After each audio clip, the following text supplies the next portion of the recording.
Hello दोस्तों, English typing सीखने का आज हमारा दूसरा दिन है, यानी डे 2। डे 1 में हमने इंग्लिश टाइपिंग के बेसिक कॉन्सेप्ट के बारे में सीखा था, जो कि बहुत ही इम्पॉर्टेंट पार्ट था। आज हम डे 2 के बारे में सीखेंगे और आज की इस वीडियो में मैं आपको 3 ऐसी प्रो टिप देने वाला हूं जो आपको टाइपिंग बिगिनर से टाइपिंग एक्सपर्ट बनने में मदद करेंगी। अगर ये वीडियो आप अपने मोबाइल स्क्रीन में देख रहे हैं तो प्लीज़ अपनी मोबाइल स्क्रीन को फुल स्क्रीन मोड में कर लीजिए, जिससे आपको कीबोर्ड की सारी कीज साफ दिखाई दें और आपको मेरी उंगलियों की मूवमेंट भी अच्छे से दिखाई पड़े। डे 2 स्टार्ट करें उससे पहले डे 1 का सीजन शॉर्ट में रिवाइज कर लेते हैं, जो अभी हमें आगे की वीडियो में काम आएगा। ये वाली जो लाइन आप देख रहे हैं इसे हम कहते हैं होम रो, ये वाली लाइन इसे हम कहते हैं अपर रो, ये वाली लाइन को हम कहते हैं डाउन रो या फिर बॉटम रो। यहाँ पर अब सारे नंबर्स हैं तो ये है हमारी नंबर रो। ये जो बड़ा सा आप की देख रहे हैं इसे हम कहते हैं स्पेस बार। अब मैंने अपनी उंगलियाँ होम रो पर रख ली हैं।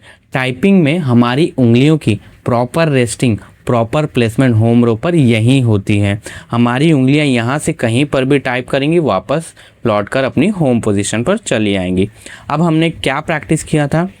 ASDF space semicolon LKJ space ASDF space semicolon LKJ space. तो दोस्तों आप देख पा रहे हैं होम रो में अभी भी हमारी 3 की बाकी है, GH, और इस तरफ वाली ये 1 की हमारी बाकी है। डे 1 में मैंने आपको ये इसलिए नहीं बताया क्योंकि इंग्लिश टाइपिंग का आपका फर्स्ट डे था और आप टाइपिंग के बारे में कुछ नहीं जानते थे, तो आपको टाइपिंग प्रैक्टिस में प्रॉब्लम आती है। आज हमारी जो 3 कीज़ बची हुई हैं उसमें हमारी उंगलियों की शिफ्टिंग होने वाली है। तो आज हम अपनी उंगलियों की शिफ्टिंग के बारे में सीखेंगे और कौन सी उंगली से कौन सी की प्रेस करना है इसके बारे में जानेंगे। अब मैंने अपनी उंगलियां होम रो पर रख ली है। अब मुझे जी प्रेस करना है, तो जी के सबसे पास में कौन सी उंगली है? हमारी लेफ़्ट हैंड की इंडेक्स फिंगर।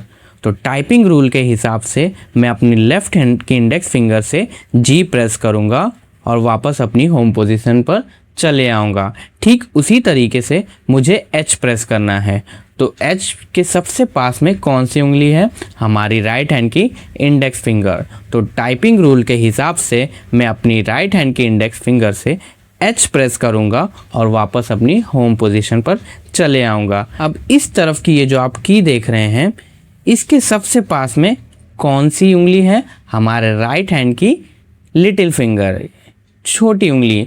तो हम इससे ये की प्रेस करेंगे और वापस अपनी होम पोजीशन पर चले आएंगे। अब आप यहाँ पर देख पा रहे होंगे इन दोनों कीज़ में 2-2 सिंबल बने हुए हैं। तो आप एक बात नोट कर लीजिए, ये जो नीचे वाला सिंबल है ये बनता है बिना शिफ्ट के साथ, और ये जो ऊपर वाला सिंबल है ये बनता है शिफ्ट की के साथ। शिफ्ट की का यूज़ कब और कैसे करना है ये मैं आपको आगे की क्लास में बताऊंगा। फिलहाल अभी हमें नीचे वाले सिंबल से मतलब है। ये जो आप सिंबल देख रहे हैं नीचे वाला, इसे हम कहते हैं सिंगल इन्वर्टेड कॉमा, और उसके ऊपर ये जो आप सिंबल देख रहे हैं इसे हम कहते हैं डबल इन्वर्टेड कॉमा। इस की में ये जो नीचे वाला सिंबल आप देख रहे हैं इसे हम कहते हैं सेमीकोलन, और ये जो ऊपर वाला सिंबल आप देख रहे हैं इसे हम कहते हैं कॉलन। चलिए अब प्रैक्टिस देख लेते हैं। अब मैंने अपनी उंगलियां होम रो पर रख ली है। ASDF GF space single inverted comma semicolon LKJ space ASDF GF space single inverted comma semicolon LKJ space ASDF GF space single inverted comma semicolon LKJ space. तो दोस्तों ये प्रैक्टिस आपको कम से कम 2 घंटे करनी है और माइक्रोसॉफ्ट वर्ड में आपको 2 पेजेस भरने हैं और आपके फॉन्ट का साइज़ 14 यानी 14 होना चाहिए। डे 1 हो या डे 2 आपको कीबोर्ड में देखकर टाइप नहीं करना है। शुरुआत में गलती होगी, होने दीजिए, लेकिन आपको कीबोर्ड में देखकर टाइप नहीं करना है। चलिए एक बार फिर से प्रैक्टिस देख लेते हैं। ASDF SDFGF space single inverted comma semicolon LKJHJ space. अब मैं आपको स्पीड में करके बताता हूँ।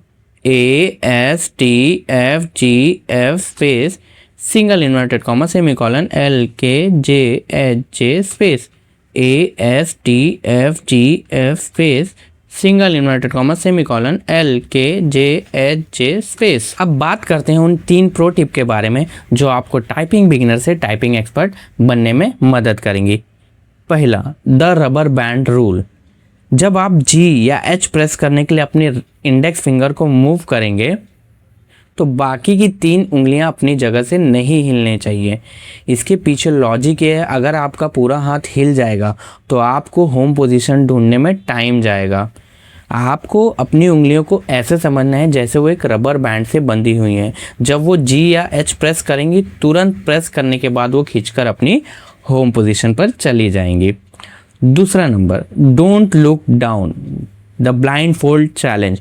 ये सबसे बड़ी गलती है जो टाइपिंग बिगिनर्स करते हैं। आपको कभी भी कीबोर्ड में देखकर टाइप नहीं करना है। अगर आप भूल जाते हैं कि आपकी होम पोजीशन कहाँ है तो आपको F और J के नीचे ये जो लाइन बनी हुई दिख रही है, इसे महसूस करना है। यही आपका GPS लोकेशन है, यही आपको सही की तक पहुंचाएगी। कीबोर्ड में देखना मतलब खुद की प्रोग्रेस रोकना। याद रखिए, जो कीबोर्ड में नहीं देखता वही असली स्पीड तक पहुंचता है। तीसरा number, focus on rhythm not speed. शुरुआत में आप एक म्यूजिक बीट की तरह टाइप कीजिए। हर एक की के बीच का गैप बराबर होना चाहिए। स्पीड के पीछे मत भागो, पहले सही की दबाने की हैबिट डालो, स्पीड अपने आप आपके पास आ जाएगी। तो दोस्तों, आज हमने होम रो कंप्लीट कर लिया है। होम रो टाइपिंग का बेस होता है। जिस किसी ने भी इसमें मास्टरी कर ली उसकी टाइपिंग 50% यहीं से ग्रोथ हो जाती है। टाइपिंग प्रैक्टिस एक मसल मेमोरी का खेल है। रोज थोड़ा प्रैक्टिस कीजिए और आने वाले 2 हफ्ते में आप देखेंगे कि आपकी टाइपिंग स्पीड बहुत अच्छी हो जाएगी। तो इंग्लिश टाइपिंग के डे 2 में इतना ही। मिलते हैं डे 3 में। Bye, thank you.